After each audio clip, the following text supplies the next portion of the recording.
Okay, so ayan po, magandang araw po sa inyong lahat, mga madam sir, mga boss, mga lods, mga lodi. So another property na naman po ang ipapakita po namin sa inyo na for sale dito po sa aming bayan po ng Kuya po Nueva Ecija, lalawigan po, ay bayan ng Kuya po, lalawigan po ng Nueva Ecija.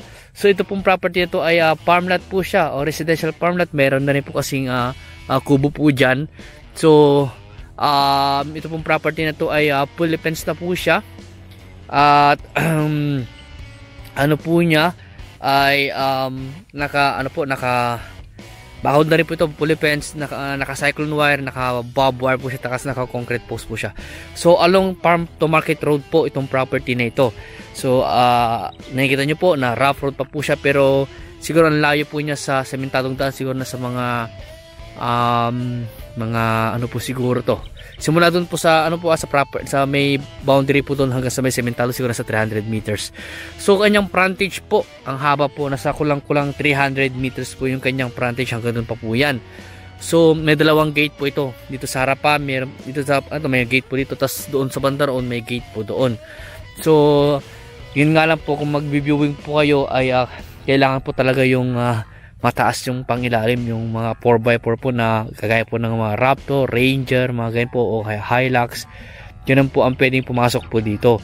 Mga sedan po baka hindi po kaya, dahil kita nyo naman po, rough road pa lang po na farm to market road po, na dinadaanan din po ng mga hand tractor, kung ano mo po yung mga dumadaan po dito na mga ginagamit po nila sa bukid. Kasi nakita nyo naman po itong mga katabi ng property ay mga bukid rin po siya, at may mga manggahan din dyan sa bandarian, at saka may kabahayan pa dyan po sa bandarian.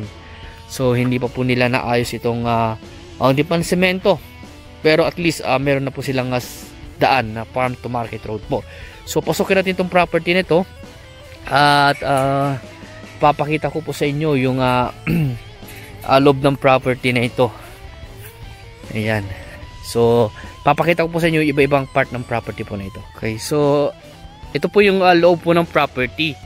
So bukid po siya na may mga puno rin po ng mga mangga. Nasa 4 na po ata na puno ng mangga.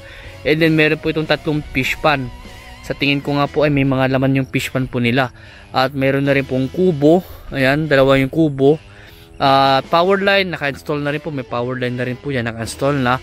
At bukid rin po siya, siguro estimate ko nabubukid na sa mga 3 hektarya po.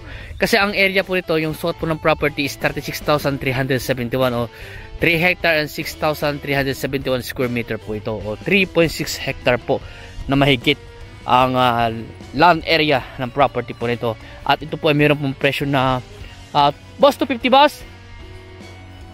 250 daw po, 250 per square meter daw po, siguro nasa mga kulang-kulang o mga 10 million po yung presyo.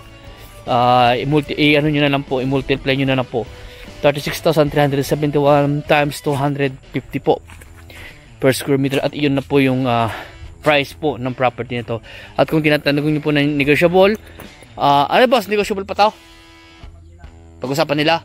So pag-usapan nyo na lang po nung seller yung kung hanggang saan siya magsasagad ng presyo. Ito boss, clean title boss. TCT electronic title na. So TCT electronic title na po. So ito po yung kanina source of water, poso, deep well. At ito po yung mga puno ng mangga. Ayan, puno ng mga mangga po. Bali 2 dito po sa harap. At meron pong puno ng santol. Ayan, may guyabano sa part na yon, may guyabano po. At may balik 3 yung kubo po niya. Pero dito po yung pinaka ano po nila na tinutuluyan po nila. Dahil dito nila inaalagaan yung mga manok nila or kambing, ganyan, dyan po nila nilalagay.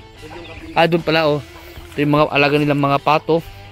At iyon po yung tawag dito, kulungan ng kambing. Tapos sira-sara na rin po boss yung kubo pala. Kailangan na istaka lang nila. Ito kulungan ng baboy. Tapos may puno ng mabolo. Ayan po. Pangatlong mangga at pang-4 na mangga, tapos may guyabano rin dito, meron din Jimmy Lina, at meron po itong 3 fish pan. So ito po yung ito po siguro yung pinakamalaking fish pan nila. Tapos may kawayan po doon. So magkatabi po yung fish pond. So ito po. Daming laman.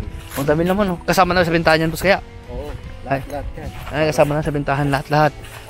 So hanggang doon pa yan eh. Hanggang doon pa yan. Oo, hanggang doon sa may kawayan. Sa may mga kawayan yan. Hanggang doon pa yung boundary niya.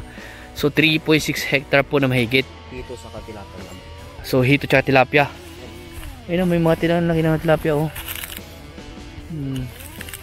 So hito tsaka tilapia yun naman pala.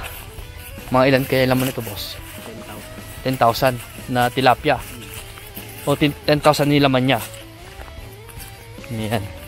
So ito po yung likod ng kubo. Ayan. So ang estimate po naming naaani po nitong palayan po niya siguro nasa mga 300, ganun na lang. Kasi hindi na 400 yung inani nila.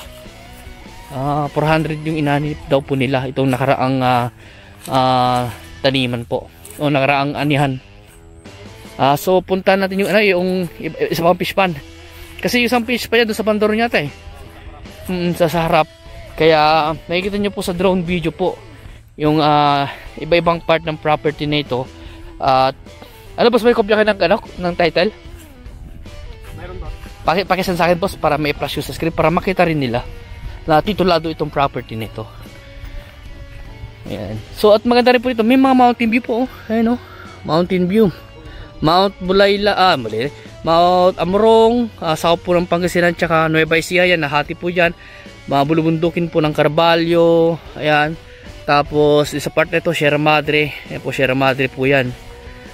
Ayan, ito naman po yung isang fish pond po nila, malaki din pala. Malaki yung fish pond nila. So, sa mga 300 nga, more or less yung kanyang frontage, boss. Haba. Nasa 280. Basta 280 yung frontage niya.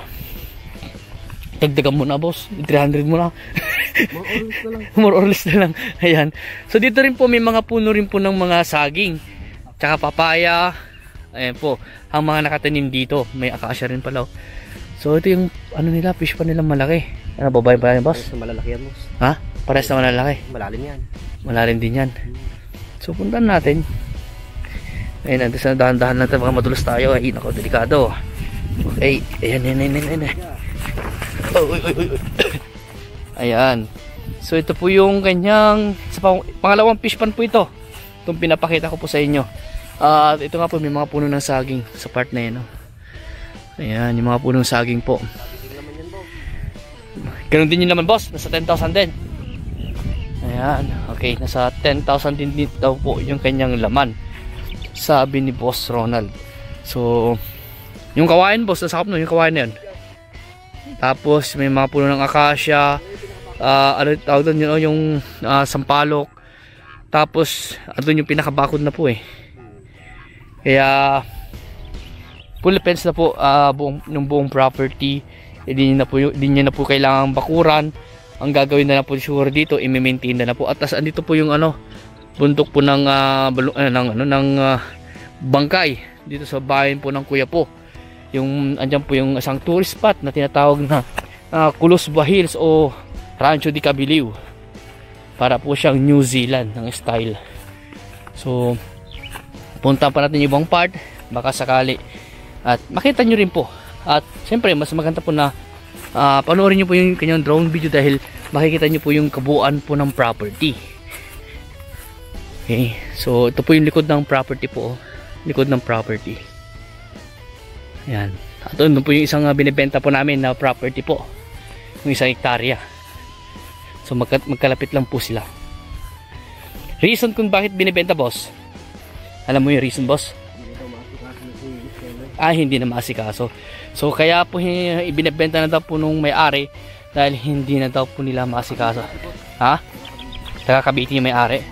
Taga Cavite daw po yung may-ari sa property na ito.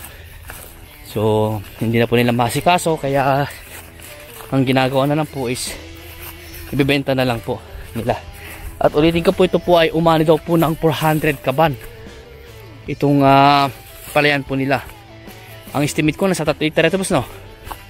Mahigit pa sa 3 hektarya. Yung kanyang 3.4. 3.4. Mga 3.3, ganun yung kanyang itong palayan po niya. Source of water, nakita nyo naman po. Naka deep well poso. No, naka-install na rin po yung power line.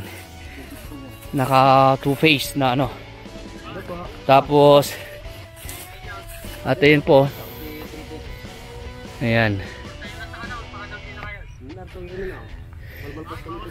Ayan po. So, andun po yung ano, yung pangalawang fish pan sa bandaroon. Makikita nyo po sa drone video. Ayan.